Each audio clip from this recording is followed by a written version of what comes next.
नमस्कार प्रिय निवेशक, आपका स्वागत है हमारी चैनल स्वीट होम इन्वेस्टमेंट्स में। दोस्तों, ये मेरे व्यक्तिगत विचार हैं। ये मेरे विचार हमारे निवेशकों के साथ बातचीत पर आधारित होते हैं। दोस्तों, आम निवेशक जो अक्सर समझना चाहिए उसको नहीं समझता, इसलिए हमने ये वीडियो चैनल शुरू किया है और उसके लिए हमारा आज का सबक मैं अभी आपको आगे बता रहा हूँ। प्लीज़ हमारे वीडियो को लाइक करें, शेयर करें और सब्सक्राइब करें और अपने दोस्तों को भी बताएं। आज का हमारा सबक है पावर ऑफ कंपाउंडिंग पार्ट 1, चक्रवृद्धि ब्याज की शक्ति भाग 1। ये पावर ऑफ कंपाउंडिंग मैंने 2 भाग में बनाया है।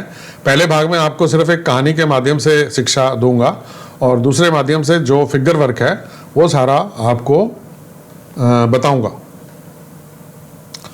दोस्तों, ये एल्बर्ट आइंस्टीन को तो मोस्टली सभी लोग जानते हैं। इन्होंने कंपाउंड इंटरेस्ट की खोज करी थी और इन्होंने कहा था कि जो कंपाउंड इंटरेस्ट को समझता है वो इसको कमाता है, अर्न करता है, और जो इसको नहीं समझता वो इसको पे करता है। ये छोटी सी बात नहीं है दोस्तों, ये बहुत बड़ी बात है और समझने वाली बात है।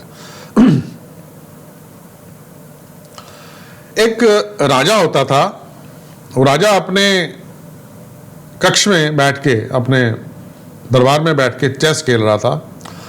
उसको इतने में बाहर से एक आवाज़ सुनाई दी। बाहर से कोई कवि जा रहा था गाता गाता, म्यूजिशियन समझ लो, वो जा रहा था गाता गाता।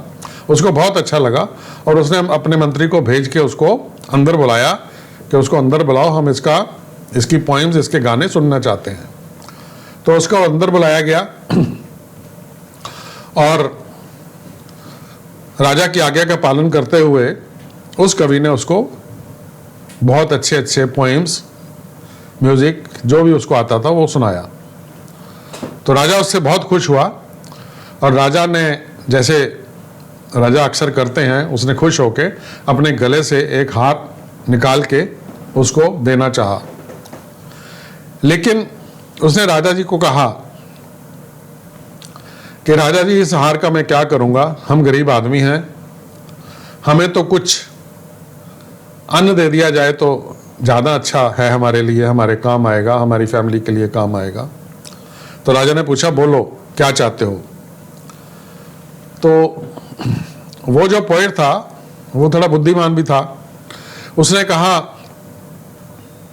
मेरी सरकार, जो ये चेस आप खेल रहे हो, इसके खाने में, पहले खाने में 1 दाना चावल का या गेहूं का डाल दो और दूसरे खाने में इसका डबल 2 करके डाल दो, तीसरे खाने में 2 का डबल 4 करके डाल दो और चौथे खाने में 4 का डबल 8 करके डाल दो और 5वें खाने में 8 का 16 डबल करके डाल दो और इसी तरह से डबल करते करते लास्ट खाने में जितने दाने आएंगे वो हमें दे दो।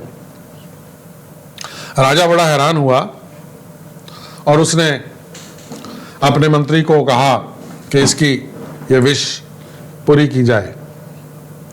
तो जब वो, उनके जो वर्कर थे, वो जब दाने डालने लगे तो ये चेस के 64 खाने होते हैं। 64वें खाने में जाते जाते उनका सारा भंडार खत्म होने लगा और इतने दाने बन गए कि जो उनसे, उसकी सारी जो एम्पायर है वो उसको लुटती नजर आई। ये एक शिक्षा है दोस्तों आपके लिए, पावर ऑफ कंपाउंडिंग का, जो मैंने आपको कहानी के माध्यम से सुनाई है। ये और लोगों ने भी इसी कहानी को अपने तरीके से समझाया हुआ है, मैंने भी इसी तरह से अपने तरीके से समझाया है। अब यहां देखने और सोचने वाली बात है, कहते हैं कि जितने दाने 64वें खाने में इकट्ठे होते हैं उतने उसकी जो कीमत है वो ये कहा जाता है कि total GDP of the world है उससे भी ज्यादा होती है। और जो वो किंग था, वो राजा था, उसकी सारी एम्पायर ये बोलने से लुट गई। तो दोस्तों, ये है पावर ऑफ कंपाउंडिंग के लिए मैंने कहानी बताई आपको और कहानी के माध्यम से आपको समझाया। ये इसका जो फिगर वर्क है वो मैं अपनी वीडियो में, अगली वीडियो में 1-2 दिन में ही बनाऊंगा और आपको इसको अच्छी तरह से फिगर वर्क से समझाऊंगा। हम आपसे आग्रह करते हैं कि आप हमारी चैनल के वीडियोस को शुरू से किताब के पन्नों की तरह पढ़ें, तो आपको काफ़ी अच्छा लगेगा। और हमारी चैनल को सब्सक्राइब भी करें और लोगों को भी बताएं। हमारी हमेशा कोशिश रहेगी कि आपके स्वीट होम की वेल्थ क्रिएट करने के लिए हम अच्छे से अच्छे सुझाव देने का प्रयास करते रहेंगे। धन्यवाद दोस्तों, मिलते हैं आपको अगले वीडियो में।